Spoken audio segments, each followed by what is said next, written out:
Como os técnicos aqui já falaram muito da parte técnica, eu vou falar sobre um assunto, um aspecto da falta de água que é o que mais me incomoda, desde Itu, que eu acompanhei muito de perto. Então eu começo com a Declaração Universal dos Direitos do Homem, que foi o que na palestra com a ex-relatora da ONU, Catarina Albuquerque, aqui nessa Assembleia, em agosto, o que mais me chamou a atenção e que não foi dito pela imprensa é que a falta de água, quando você faz diferença social, é um crime de direito humano. Então, isso está acontecendo aqui.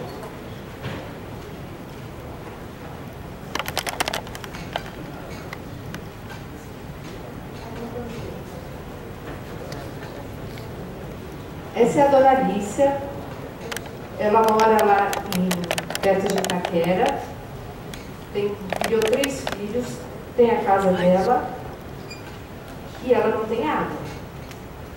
Oi?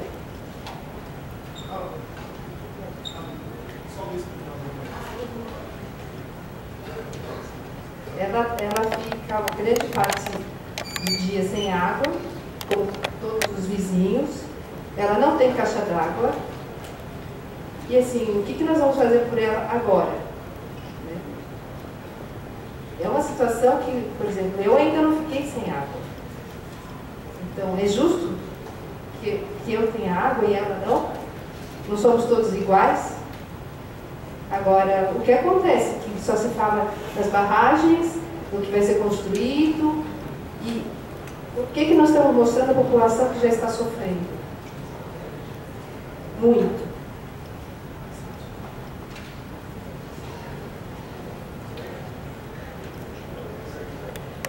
Essa é a forma que ela armazena água. Para utilizar com os 3 filhos e o marido. Essa é uma realidade que está muito escondida. E é um ser humano como nós.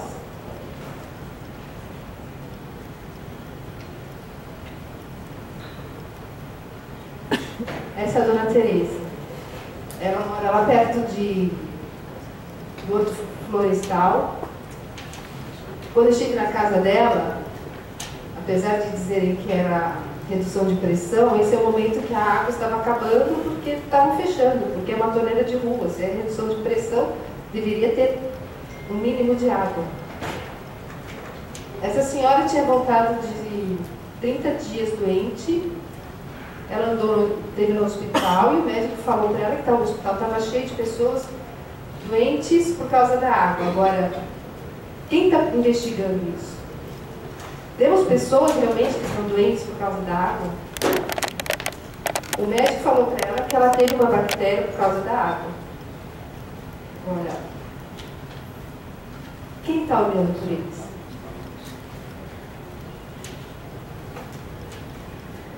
Esse é o Ricardo, ele tem um supermercado ali perto também da Dona Alicia.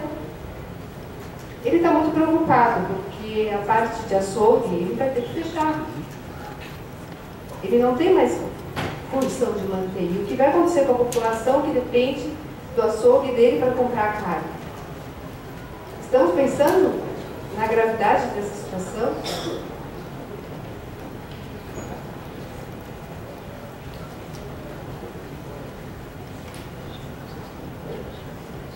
Esse é o Lourenço, ele é de Goiás. E ele tem essa marcenaria, ele já foi mergulhador, garimpeiro.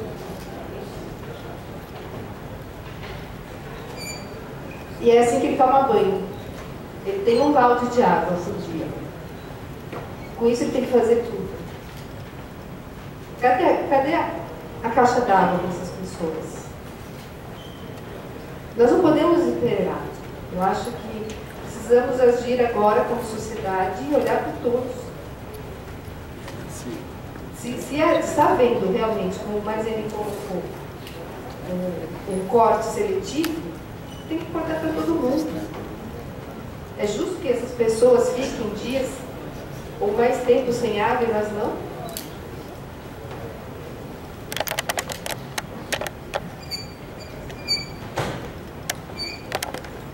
conhece a Sofia, vizinha da Dona Alice. Quantas crianças estão nessa situação? Ficando sem água e ninguém está olhando para elas. E assim, andando pela comunidade, o que todo mundo fala é que todos ficaram doentes. Todos tiveram diarreia. E pararam de tomar água da torneira e estão tendo que se virar um pouco de água com água mineral, mas eles não têm condições para ficar comprando água mineral. Então, assim, eu gostaria que, não sei se é possível, deputado, que se instalasse uma pesquisa, se averiguasse esses casos de doença, porque eu escutei muitos relatos em muitos locais, já de muitas doenças.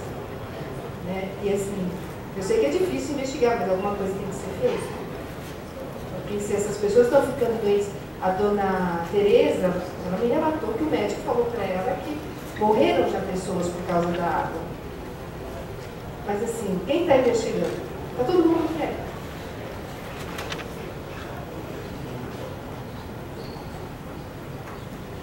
Bom, eu concordo com o Marcelino, do meu ponto de vista, eu acho que nós estamos num estado de calamidade pública.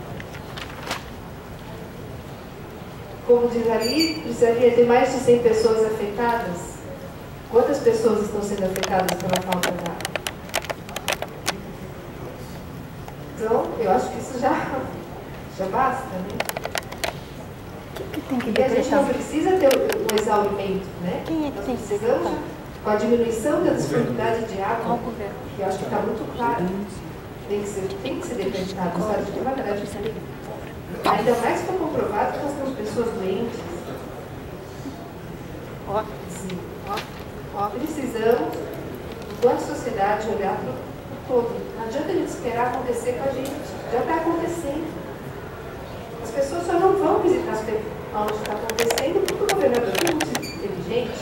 Ele deixa lá os coitados que estão lá na periferia. Eu estive lá com eles, eu tentei trazer, mas eles estão aceitando o sofrimento. E isso não é possível. Eu acho que isso, para uma sociedade, é uma coisa. Não pode existir. Quem somos nós se a gente não está olhando para o próximo? Eu acho que para passar nessa crise a gente precisa de um momento de união e de solidariedade. Porque senão daqui a pouco nós vamos ter violência mesmo. Por conta da falta de água. Então, é isso. Muito obrigado.